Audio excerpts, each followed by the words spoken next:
2024 সালের জুলাই গণ অভ্যুত্থানের অন্যতম মুখ শহীদ শরীফ ওসমান বিন হাদির একমাত্র সন্তানকে ঘিরে এবার প্রকাশ্যে মতবিরোধে জড়িয়েছেন তার পরিবারের সদস্যরা।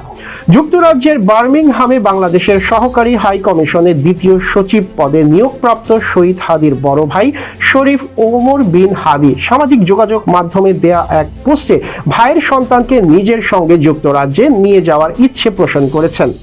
তিনি দাবি করেন, সন্তানের নিরাপদ ও ভবিষ্যতের কথা ভেবেই এমন সিদ্ধান্ত নিতে চান। এর জবাবে শহীদ হাদির স্ত্রী রাবেয়া ইসলাম শম্পা পাল্টা পোস্টে স্পষ্ট করে বলেন, সন্তানের বাবা একজনই, তিনি শহীদ ওসমান হাদি।